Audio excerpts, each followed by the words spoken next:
আমাকে আমার সফলতা দ্বারা বিচার করো না। ব্যর্থতা থেকে কতবার আমি ঘুরে দাঁড়িয়েছি তা নিয়ে আমাকে বিচার করো। মানুষের জন্ম হয় সফলতার জন্য, ব্যর্থতার জন্য নয়। আপনি যা করছেন যদি ভালোবাসেন এবং এই কাজে সফলতার জন্য সবকিছু করতে ইচ্ছুক থাকেন, তাহলে সেটা হাতের নাগালে পৌঁছবে। কাজের পেছনে প্রতিটা মিনিটের মূল্যায়ন প্রয়োজন। ভাবুন আর ভাবুন যে আসলে আপনি কতটা নকশা অথবা তৈরি করতে চাচ্ছেন। একজনের ব্যর্থতায় অন্যের সফলতা সোপান। একটি লক্ষ্য ঠিক করো, সেই লক্ষ্যকে নিজের জীবনের অংশ বানিয়ে ফেলো। চিন্তা করো না, স্বপ্ন দেখো। তোমার মস্তিষ্ক, পেশি, রক্তনালী, পুরো শরীরে সেই লক্ষ্যকে ছড়িয়ে দাও আর বাকি সবকিছু ভুলে যাও। এটাই সাফল্যের পথ। মানুষের জীবনে কঠিন সময় আসাটা খুব দরকার। কঠিন সময়ের কারণে মানুষ সাফল্য উপভোগ করতে পারে।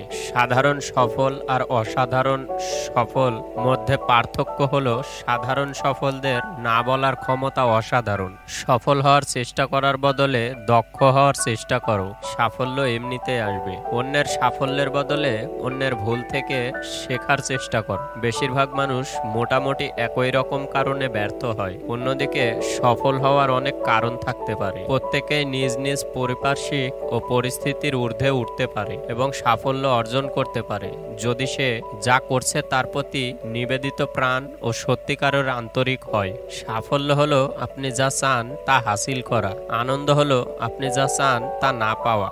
সংশয় যেখানে থাকে, সাফল্য সেখানে ধীর পদক্ষেপে আসে। সফল হতে চাইলে তোমাকে সামনে আসা সব চ্যালেঞ্জ মোকাবেলা করতে হবে। বেছে বেছে চ্যালেঞ্জ নেওয়া যাবে না। সফলতা আসে অভিজ্ঞতা থেকে, আর অভিজ্ঞতা হয় সবচেয়ে বাজে অভিজ্ঞতাগুলো থেকে। দর্শক, ভিডিওটি ভালো লাগলে অবশ্যই চ্যানেলটি সাবস্ক্রাইব করুন।